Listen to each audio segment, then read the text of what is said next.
This week's podcast is presented by GK Calls, Migra Ammunition, Gibraltar Duck Hunters Association, Gibraltar Boatyard, Turtle Box, Gator Decoys, Hunt Proof, Cooler Guard, Pattern Pros, Hodag, and last but not least, I'd like to have a huge shout out to Brian Ellithorpe for all of the support that he does behind the scenes. Now let's get into today's episode.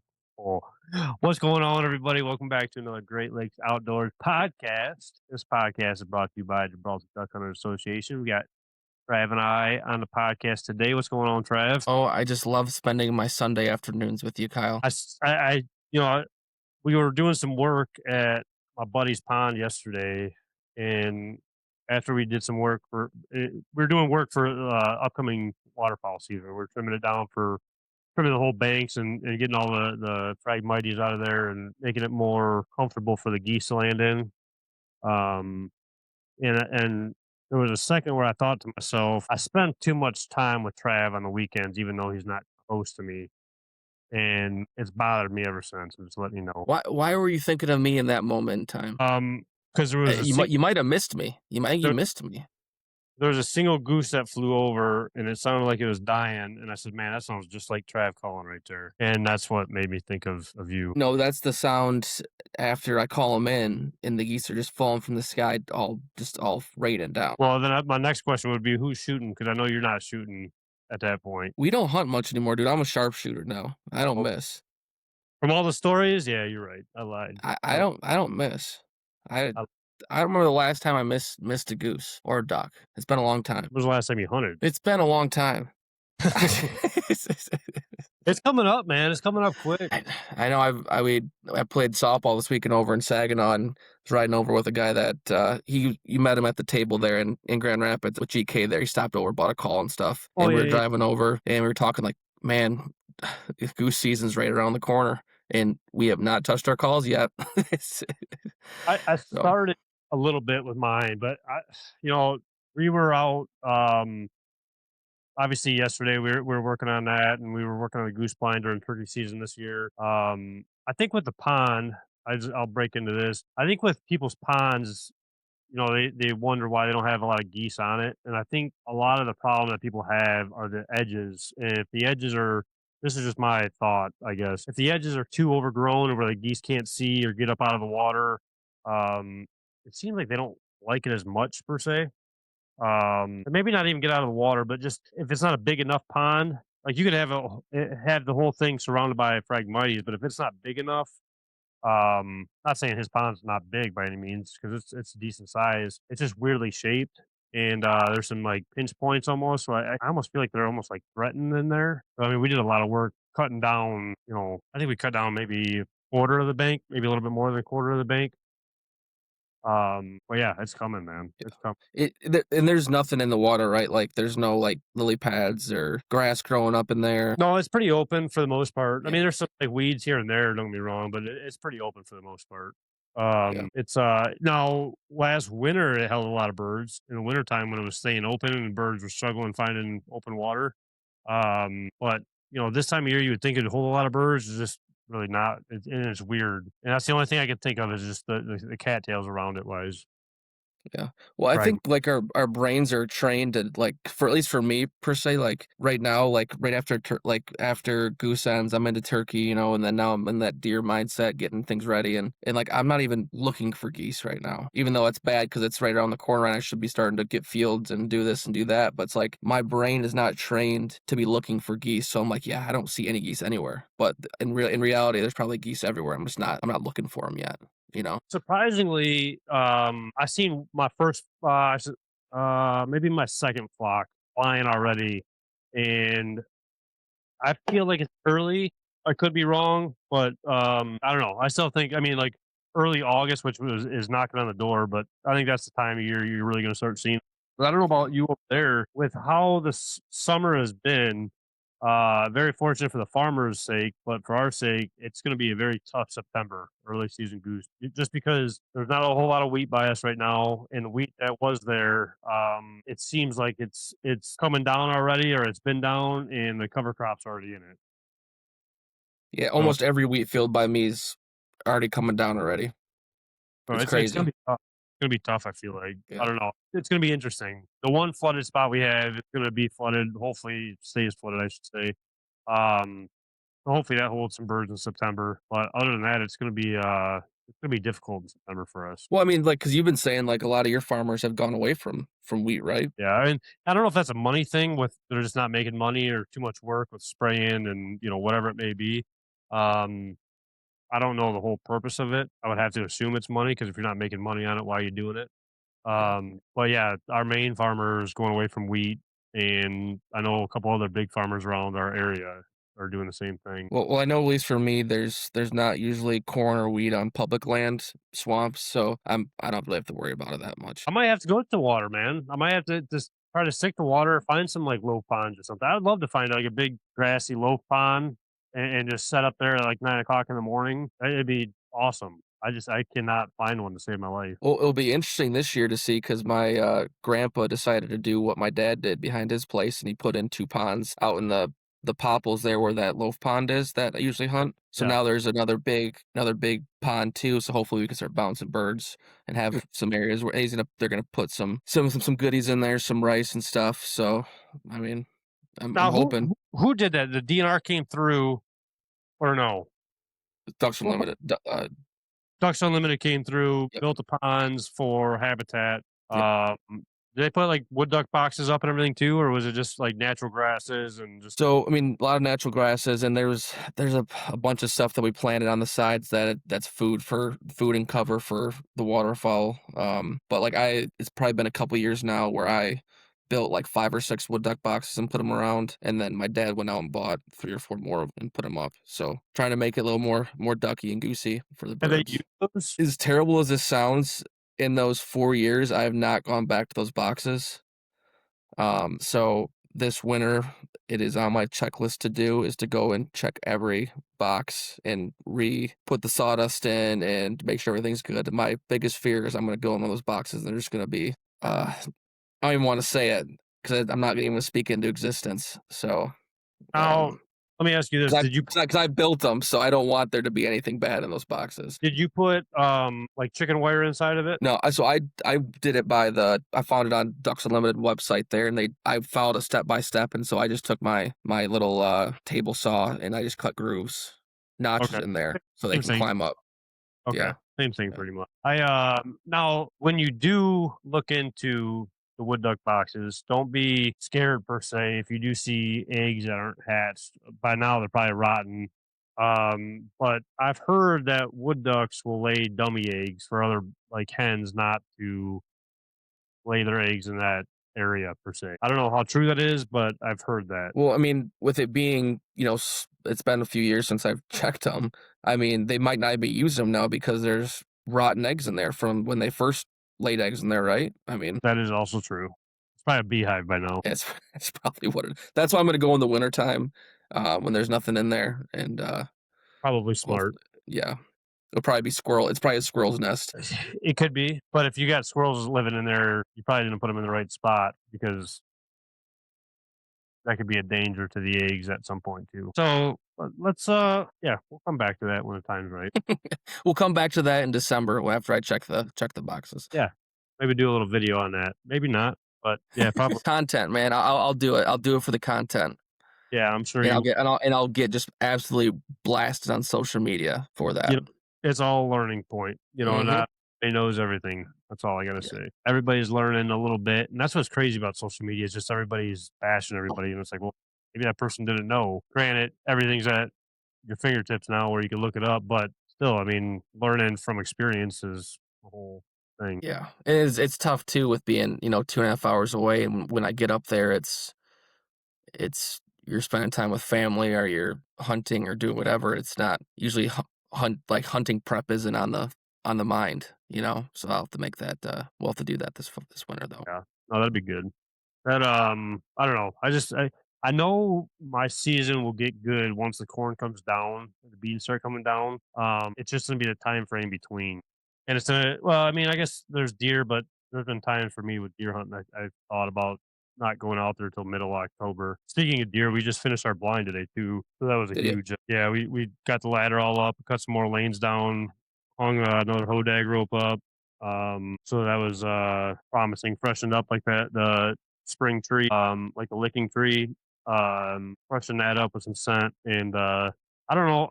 I'm gonna say it, but we jumped. I think one of the big bucks out of there this morning. He was out in the bean field eating, and I watched him for a little bit, and he tucked into the woods. And by the time we walked out there, I heard some deer running off, and it had to have been him. Um, I mean, it's July. I mean, well, I'm you're not doing that work. Yeah. sure, yeah. I'm not too worried about it. I mean, I think previous years we were doing it in August or in September even, you know what I mean? So as of right now, unless we do end up doing a food plot, like we talked a little bit on the previous podcast that hasn't dropped yet. Unless I just start like do a food plot and maybe change some batteries and some cameras or something, I really don't gotta go back out there, which should be nice. Yeah, I mean, for me right now, it's like the one spot I try not to go into at all. I just need to reset the straps and freshen up my Hodag rope. Probably, maybe might try to go out there in a couple weeks and do that, and then probably not go back in there until I hunt it next. Because the last time when I shot my buck out last year, I was literally sitting straight up like this, and in a ladder stand, that's usually not how you want your legs to be. Mhm. And if people remember, I did a video of me trying to put up this ladder stand by myself, and it wasn't a very fun experience for me putting up a 20-foot ladder stand by yourself. So when I go out there, I'm going to have to pick up the legs and turn a little bit on an angle to make it a little more comfortable because it was not a very comfortable set in that Is that stand. the one that you fell out of, or was that a different stand? No, I did fall out of this stand. I did get it up and I did fall with it. Okay. I haven't fallen out of a tree stand in a long time, which I'm very thankful for because falling out of a tree stand is not fun at all. Knock on wood, I haven't done that yet, and it's not on my bucket list by any means. I just haven't done that yet. I got close in high school. Some buddies and I were hunting state land, and we'd go out as much as we could out to state land. We weren't seeing anything half the time, but we'd go out to state land by the house here, and they told me that they hung up a stand and it sat in it already before. And I thought I heard something behind me, and I turned, and all of a sudden, like could feel myself getting closer to the ground. So what this stand was they found a platform with a seat on it, and then they built two by fours up to the platform, and then it was basically strapped down by like a fire, like a heavy duty ratchet strap without the ratchet. So just like And nodding on there. yes, Oh, heck and yeah. Okay. I didn't fall, but it was probably the closest I've been. I mean, the bingo daughter was dotting, that's for sure. That's for sure. I was freaking out a little bit on the inside, and I'm trying not to like ruin everybody's hunts, but at the same time, I'm like freaking out that I'm gonna fall out of this tree, and yeah, it was not. Yeah. And I mean, people that hunt ladder stands know, like, now there's so many bolts, so many pieces that go into a stand, and it's all for safety now, right? Because before they just had the legs were just slid onto, and that's what happened with mine when I fell out of it. The tree had grown, and so it popped it out of the top of the stand, which is there's the strap on the stand, there's strap middle on. So when I went up to the top, I got up to the top, and there was an old Remington ladder stand, probably 10-year-old ladder stand, and got to the top, and the brace on the bottom could not hold me and just went straight backwards. Thankfully, it was only about a 15-foot ladder stand, but Oh, I did just miss landing on the quad behind me by feet because I had the quad with the saw, all the stuff in it, and yeah, that was not a fun. Knocked the wind out of me, and yeah, not hmm, fun. that's crazy. Yeah, I'm Not good. fun. And There's that's probably why I don't hunt with, that's why I never wanted to hunt climbers. 'Cause I've heard horror stories with those where you get to the top and your feet fall out from underneath you, and now you're just sitting there yeah. and hunting hang-ons. Because I hunted in Indiana for my college, my high school graduation present my dad got me. Went down there in December in Indiana. Was not fun. And the tree stands were 30 feet in the air, and the sticks were on one side, and you had to bear hug the tree, and you had to shimmy around the tree and step onto the platform. And so, yeah, as a 18-year-old who only hunted out of ladder stands his entire life, that was a wake up call. And now I exclusively only hunt out of ladder stands, even though a lot of people want me to hunt saddles, and I'm like, yeah, I'll keep the ladder stands. I'll keep the private lane ladder stands. I got climber for Christmas one year, and I don't even know if I ended up using it because I bought it for that state land. But and I think like kind of like the reason why I don't want to pull the trigger on saddle hunting either, just because I felt like walking around the woods aimlessly in the morning or in the afternoon, trying to figure out a spot to sit on a small piece that we have.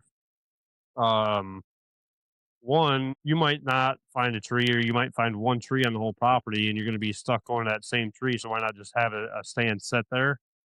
I understand like the saddle or the climber during, like big state land, or if you got a bunch of property that you're able to hunt or whatever it may be.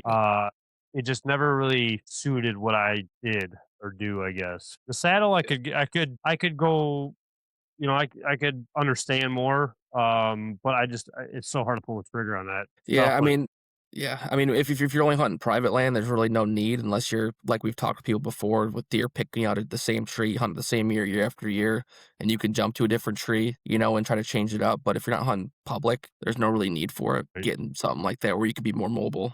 I know I may be getting talked into going to Ohio, maybe not this year, but next year, so I might have to pull a trigger on something that's a little bit more lightweight that I can pack in, but I can't see myself swinging up in a tree at 20 feet in a saddle. I just can't see it. now, and I will say this too. Now that you said that, it makes me think of, over time with waterfowl, even like hunting, there's a point where I feel like these birds get used to either layout blinds or A-frame blinds or hedgerows or whatever it may be. And I feel like it's a giant cycle with those kind of blinds in itself too. I mean, we've had really good luck hunting hedgerows in our area, and we haven't changed it since then. I mean, once in a blue moon, we might hunt a layout blind, but that's it.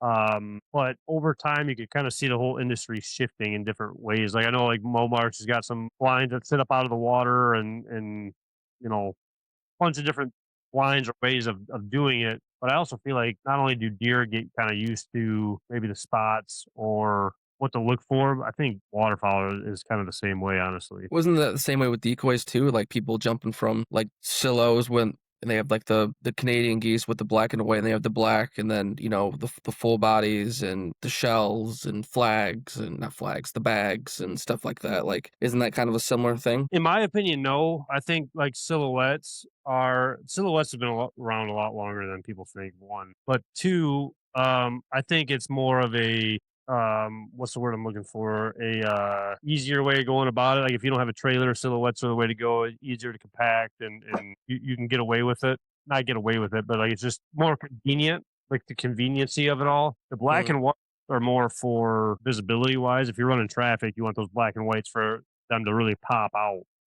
There was a video a couple years ago. A guy took a drone up, and you could see those black and whites from so much further away than the brown. Because after a while, if you think about it, a bean field or cornfield, maybe even like grass field. In reality, those decoys are only going to pop for so long. But if you got black and whites out there, and you're running traffic, they're really going to pop.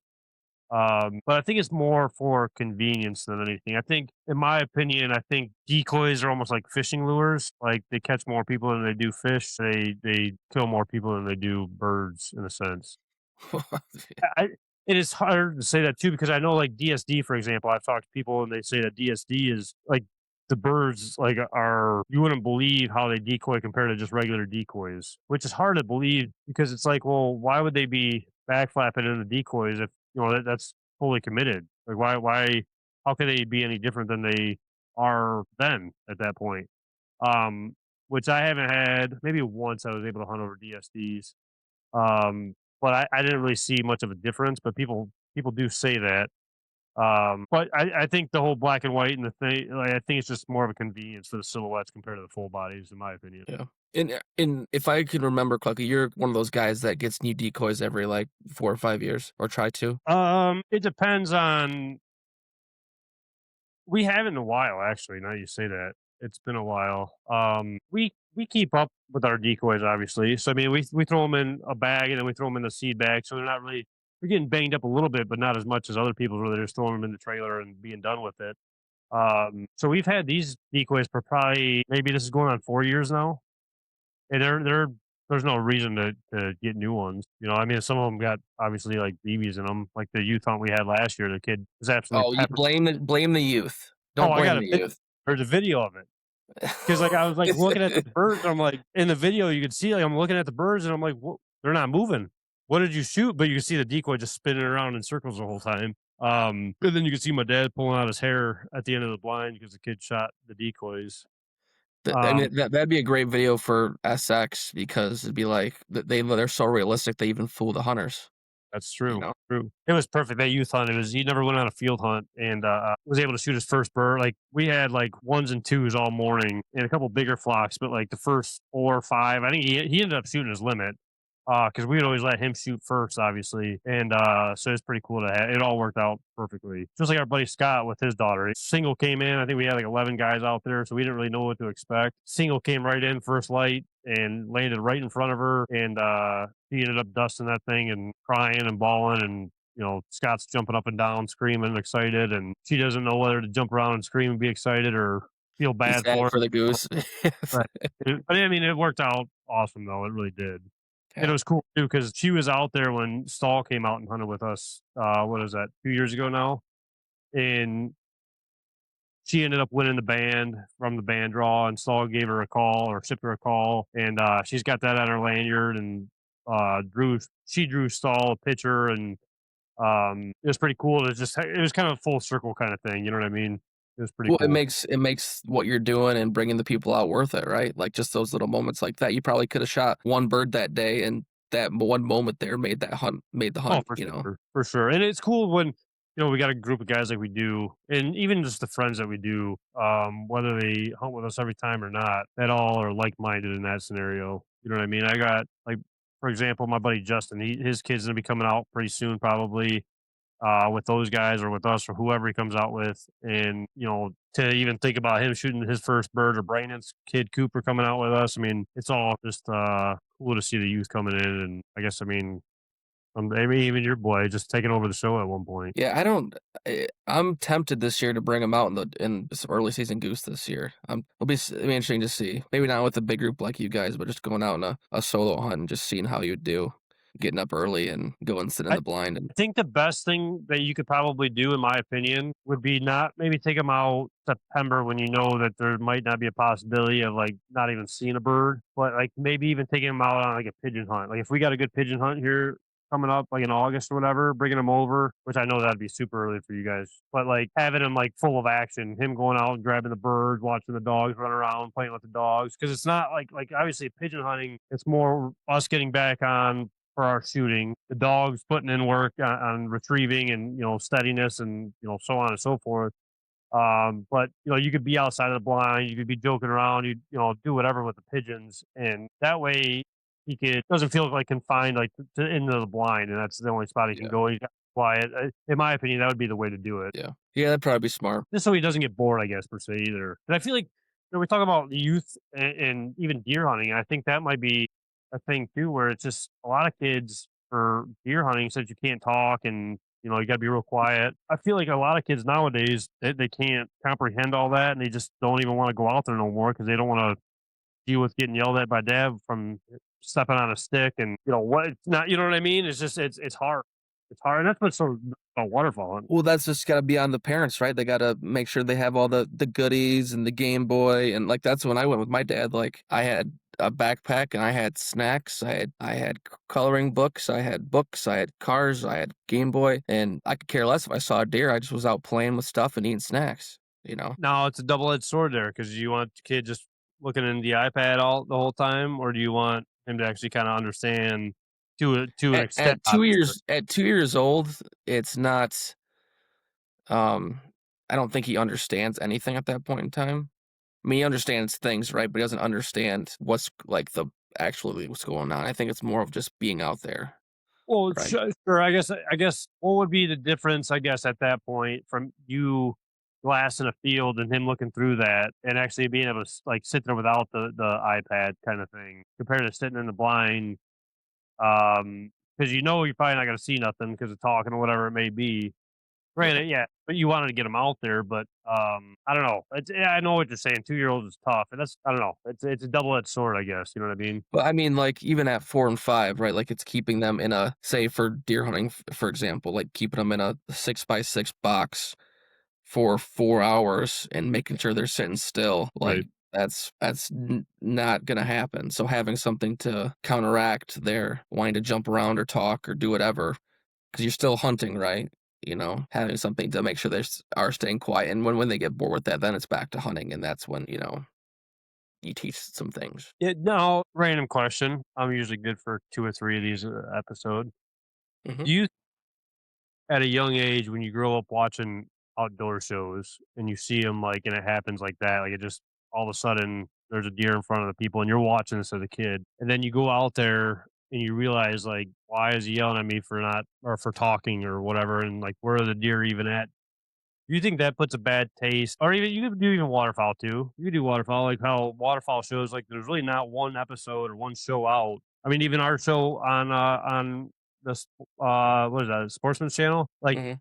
instantly, like, there's geese out in front of you. There's no, like, really big setup or anything. There's no flying chatter or, none of that really going on. There's some that show more of the setup, but not really all of it per se. They don't really capture the whole build up of it, which it could tend to be boring to an extent. But since they only see the action parts, and then when they go out there and there's a lot more to it than just that, do you think that could tend to rub a kid the wrong way on not wanting to do it anymore? I mean, I guess it's gonna depend on how much the kid wants to do it, right? I mean, there is the learning curve of like, yeah. I mean, even people getting into the sport, not even a kid. Like, you see the hunting shows, and they're like, this is easy. Like this. I mean, anyone can shoot a pile of geese or shoot a big buck, but then you take a step back, and it's the hours of scouting, the decoy prep, the blind prep, putting in food plots for deer, cutting shooting lanes. I mean, at an early age, for me, I loved riding on the tractor. So, I mean, I was always out there doing stuff.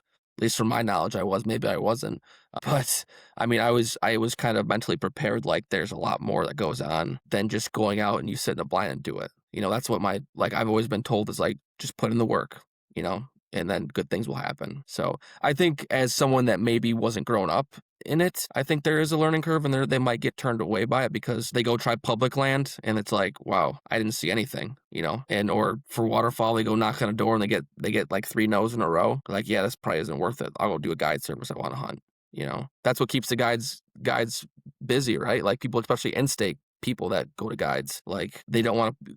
I don't want to say that because that might rub people the wrong way, but people that maybe not don't have the time to do the prep to Yeah, no, have the reward. I think a lot of the people that, yeah, they don't have the time, they don't have, the gear, whatever it may be. I think that's two of the biggest things for guide services or Yeah. out of state, obviously. Yeah, that's what I was saying. Like, out of state's a totally different game. But if you're in state, I think it's more of you just don't have the time to do the things that would require you to have a successful hunt or even make it worth it for you to be in the woods. Yeah, no, I agree to that. I agree to that. I mean, look how many times we sat behind my cousin's house and didn't see a thing. I mean, that's all we had, and that's what we did. Hmm. The reason you kept on believing me that it was fun when actually birds flew over.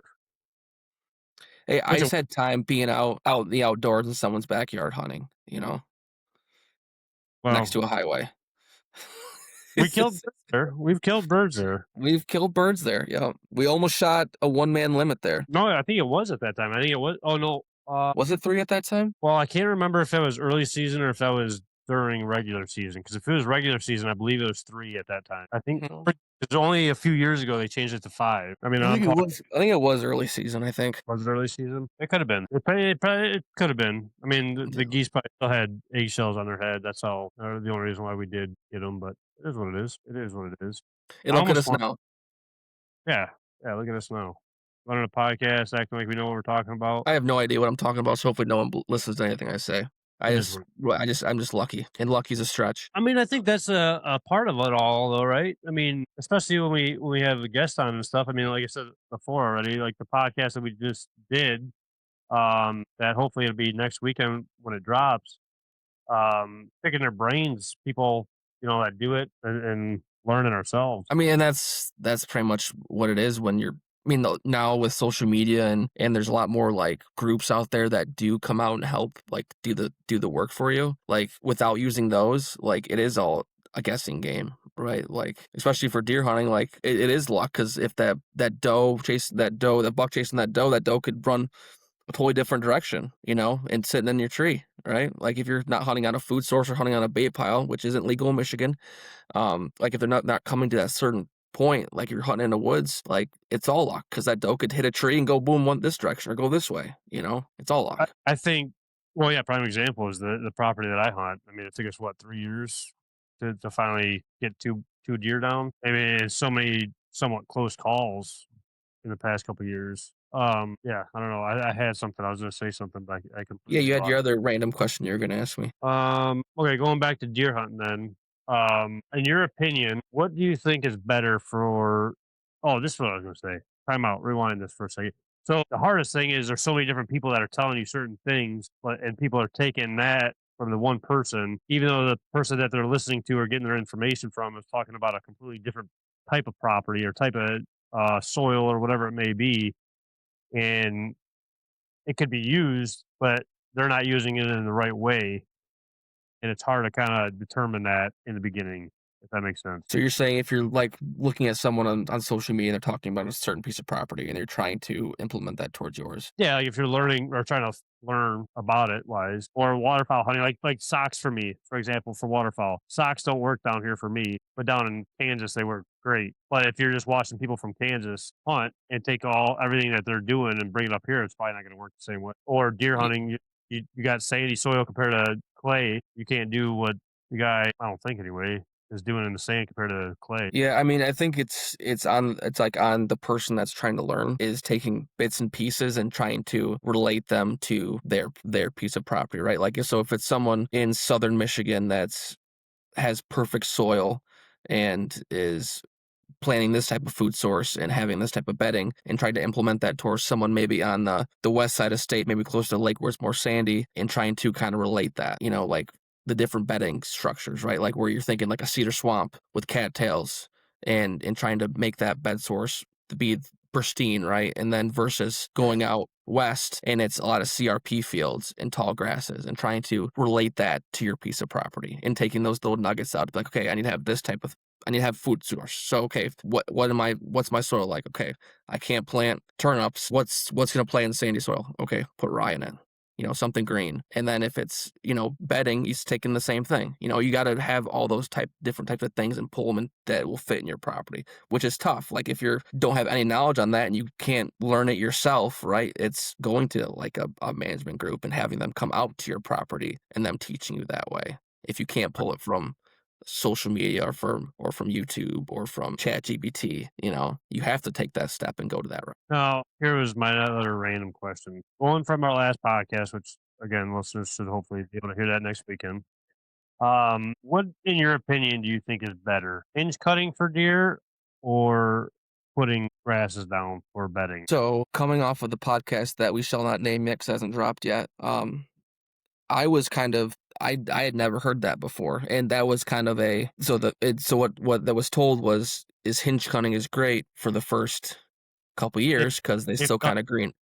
if done What's that? right. If done If right. done if done right and they flop over and it's great bedding, the leaves are still on it, it's still green, whatever. But after those first couple years when that tree dies, it gets nasty, it gets thick, and that becomes a predator habitat, which I've never heard that before, which I've been wanting to hinge cut my property. Now I'm like, I don't know if I want to do that now. I would say I would lean more towards the grasses. And I feel like the grasses you might be able to sneak around better in a sense, like be able to, you got your blind, like your what Your do they screen. call? Yeah, your screen like to your blind or whatever, and you're not going to be Mhm. seen. But if you're walking by an area where it's hinge cut, them deer have their ways of looking out into the field or into the woods where they can see predators coming. I mean, the grasses might be the way. I don't know. Yeah, I mean, it just that from hearing him say that about the Predators, and it's only good for a couple years, and he could be wrong. Like, there's other people that might have different opinions on it.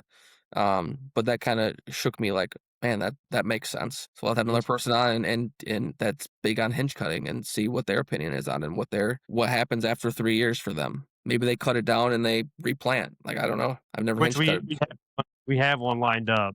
Um, that is big into hinge cutting, so we'll be able to talk to him about that Yeah. more. But yeah, I was just curious on that. And that's gonna be nice having another perspective on, because that's kind of why we do this. Because hearing two different sides of the coin, and then it's on us and the listeners to be like, okay, what do you think is the best option for your Mhm. property? Let's take a quick breather from the action. Let's talk promos. Grab 25% off Hunt Proof with code GREATHP25. Save 20% off Cooler Guard using code GLO. You can take 15% off your order from Hodag using code Great Lakes. And take 10% off Pattern Pros using code Great Lakes 10. Now back to the show. Let's take a quick breather from the action. Let's talk promos. Grab 25% off Huntproof with code GREATHP25.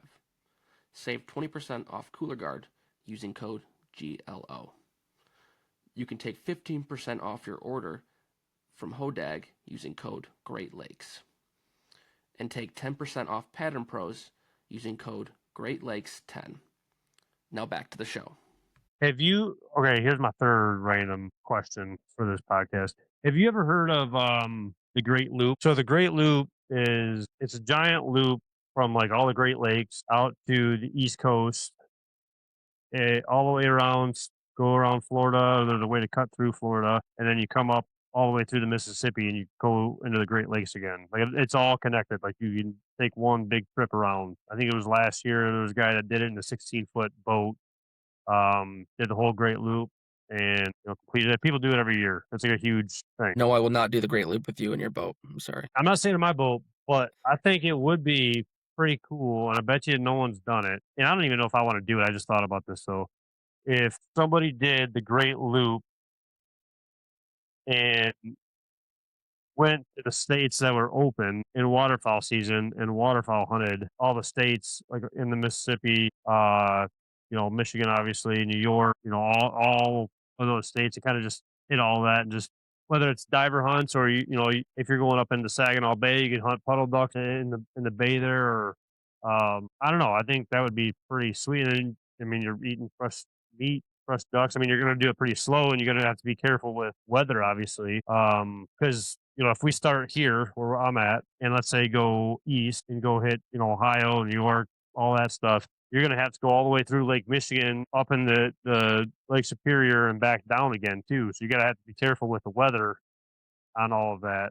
But I think it'd be pretty sweet if someone was able to do that. It's a great idea. You shouldn't have said it on the podcast. And now someone's going to hear this and go do it. If they do, I mean, kudos, because I mean it would be pretty sweet. I mean, just take a day per se, and you go out in the morning time, you hunt till 9 o'clock, 10 o'clock, and then you jump back in the boat and you take off. I mean, there's a lot of things though. I mean, you're gonna have to have the decoys. What kind of decoys? Because if you're hunting sea ducks on the East Coast, or it's gonna be tricky on what to get. Or you hunting down in Florida, what kind of ducks you hunting down there? Louisiana, you're going all the way through it. So you're gonna need enough. How long is that trip that just doing the loop? How long was it, do you know? I'd have to look it up. I don't know. I don't know what. I don't know how fast. I think his name was John, the guy that did in the 16-footer last year. John Boat? Maybe. No, it's. I want to say his last name started with a Y. You could look it up, can't you? You got a computer right there. Yeah.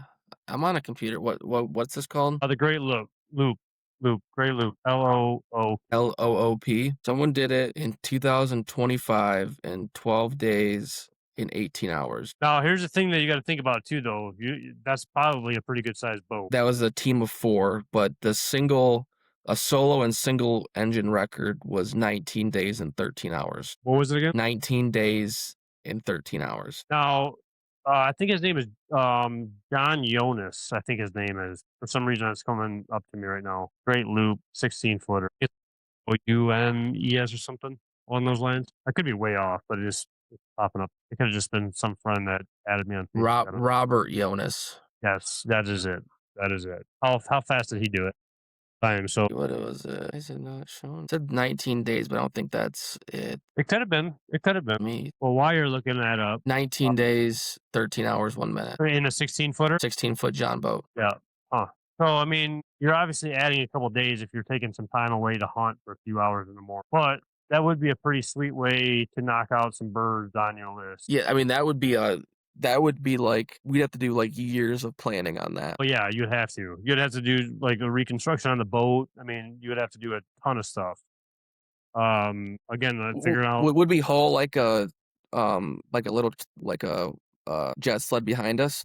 We could even haul 2 if we wanted to. But then would you ride like the coastline, or would you go out in the middle and go? Well, I mean, You would have to ride somewhat close to the coastline, but, like, past the waves wise, like, just past, so it's not, like, in dangerous waters, but you obviously can't be in the middle of the ocean. So, it looks like he didn't go all the way around Florida, he cut through, like, by Tampa Yeah, there's a and way to went cut in, and there's another way to cut in, like, in the Carolinas, I think, to be able to cut through. I thought there was a cut in by, like, the Carolinas where you kinda cut in and get out. there is, it's a different route, it looks like.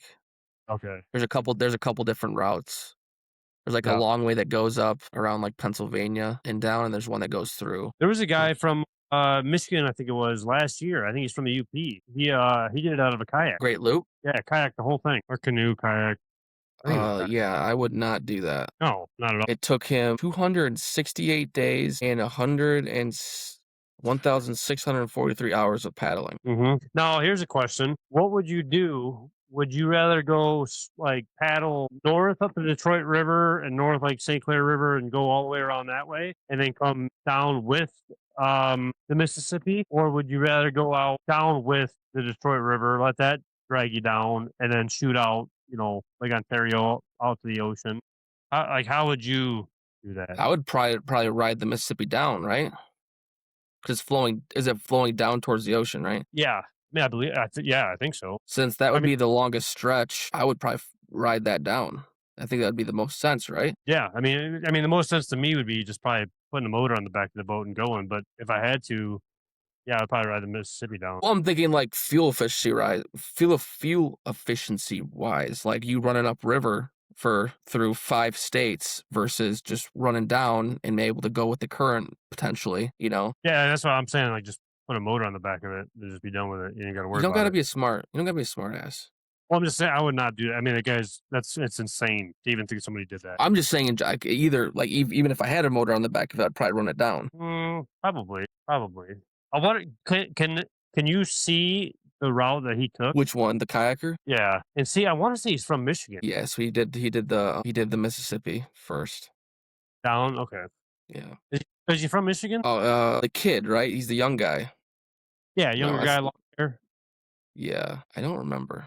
I can't figure Jack Sparrow is what I called him. I am? Peter Oh. Frank. Well, while you're looking that up, quick, reminder, the youth hunt, September 18th, I think it is, for all the Duck Hunters Association. Get your kids signed up, get a bunch of free awesome stuff.